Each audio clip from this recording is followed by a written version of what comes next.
Hi friends, welcome to RK trending news YouTube channel. So ఈ వీడియోలో మనం big boss 7 ఈ యొక్క బిగ్ బాస్ 7 విజేత పల్లవి ప్రశాంత్ ఎవరైతే ఉన్నారో ఆ యొక్క పల్లవి ప్రశాంత్ను పోలీసులు కొద్ది క్షణాల క్రితమే అరెస్ట్ చేయడం జరిగింది. గజ్వేల్లో అతన్ని అదుపులోకి అయితే తీసుకున్నారు. బిగ్ బాస్ ఫైనల్ అనంతరం జరిగిన వాహనాల ధ్వంసం అల్లర్లపై పోలీసులు ఇతడిపై 9 సెక్షన్ల కింద కేసు అయితే నమోదు చేశారు. అయితే ఈ యొక్క big boss season 7 grand finale winner Pallavi ప్రశాంత్కు ఒక బిగ్ షాక్ అయితే తగిలింది. ఈ యొక్క కేసులు ఏవైతే ఉన్నాయో ఆ కేసులకు సంబంధించి మనకి ఇది కొద్ది క్షణాల క్రితమే ఈ యొక్క వార్త అయితే రావడం జరిగింది. ఈ యొక్క ఆర్టీసీ బస్సులు పోలీసుల వాహనాలపై దాడి అయితే జరిగింది. మనకి ఎవరైతే బిగ్ బాస్ అభిమానులు 5కు పైగా ఆర్టీసీ బస్సుల అద్దాలను ధ్వంసం చేశారు.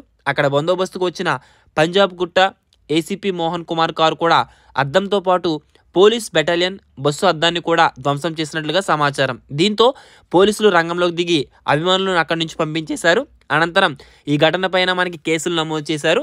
అయితే ఈ యొక్క మనకి ఏవైతే పరిస్థితులపై పోలీసులు హెచ్చరించినా పట్టించుకోకుండా ర్యాలీ నిర్వహించినందుకు బిగ్ బాస్ విన్నర్ పల్లవి ప్రశాంత్పై కేసు నమోదు చేసి ఈ విధంగా కొద్ది క్షణాల క్రితమే అరెస్ట్ చేయడం జరిగింది. అదేవిధంగా గత 2 రోజులుగా ప్రశాంత్ మిస్ అయిపోయాడు, కనబట్టలేదని చాలా వార్తలు వచ్చిన పల్లవి ప్రశాంత్ ఇన్స్టాగ్రామ్లో పోస్ట్ చేసి నేను యాడికి పోలేదని తన క్లియర్ అండ్ కట్గా ఇన్స్టాగ్రామ్లో పోస్ట్ చేశారు. కానీ కొద్దిసేపటి క్రితమే తనని అరెస్ట్ చేయడం జరిగింది గజ్వేల్లో. ఈ విధంగా అఫీషియల్ అప్డేట్స్ ఉన్నాయి. ఎప్పటికప్పుడు ఇలాంటి అప్డేట్స్ తెలుసుకోవాలనుకుంటే మన ఛానల్ ఫాలో అవుతుండండి. మరొక ఇన్ఫర్మేటివ్ వీడియో కలుసుకుందాం. Thanks for watching. Have a nice day.